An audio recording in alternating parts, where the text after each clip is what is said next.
Ayana jang dor gudgok ajang bob alpa aguding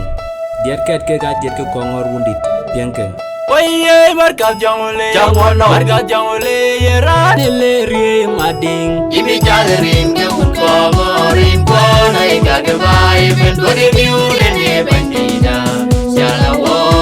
ne bandida Oye marka jangole Jangono. marka jangole yera dele ri juba Imi jalerin ke utkomorin kona ikage bai Bendori miune ne bandida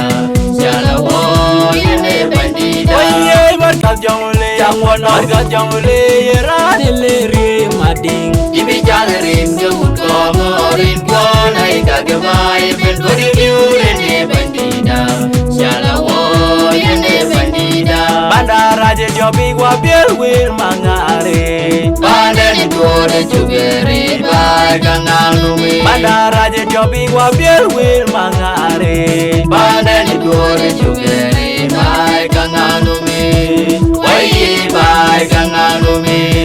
Bana genom kier kwa yen wil wil Bandari kore chugeri bai kanganumi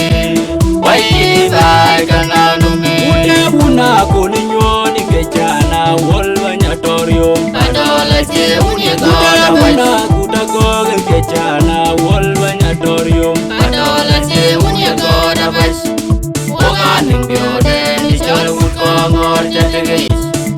Adola kin koryo jetedenon Mahuni chol wa chirali wudungai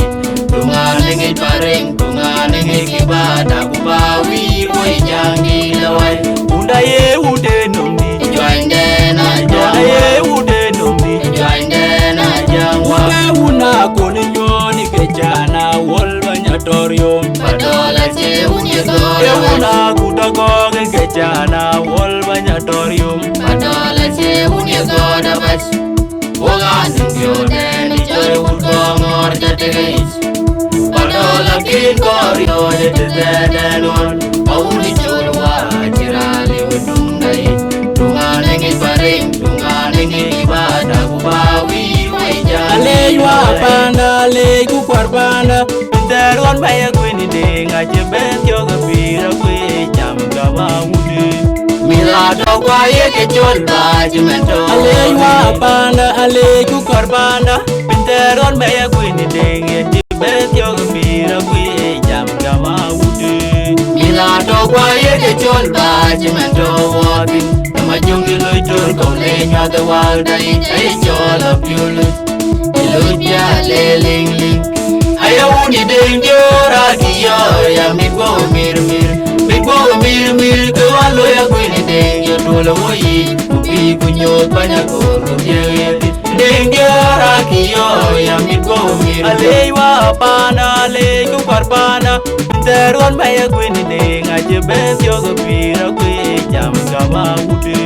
Milado kwa yeke chol ba jimento Alejwa panda alej kukwar panda Teron baya kwini ding aje ben yoga pira kwe jam gama ude Milado kwa yeke chol ba jimento wafin Nama jungi loy tur kone nyada walda itay chol apyulut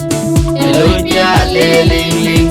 Aya uni ding yora kiyo ya mikwo mir mir Mikwo mir mir kwalo ya kwini ding yotola woyi Kupi kunyot banya kuru yewit Ding yora kiyo ya mikwo mir mir Tuando wo kongor Bana jiran Wado wabyo kangodida Bana jiran wabyo Yoja ene ngunukin Bana jiran wabyo Anko nyur kabo une Abele okuni dori ding ye wunmi Anko nyan piet kabo une Abele okuni dori ding ye wunmi Anko mal kabo une Abele okuni dori ding ye Tuando wunmi wo kongor Bana jiran Wado wabyo kangodida Bana jiran wabyo Yoja ene ngunukin Bana jiran wabyo Anko nyur kabo une Abele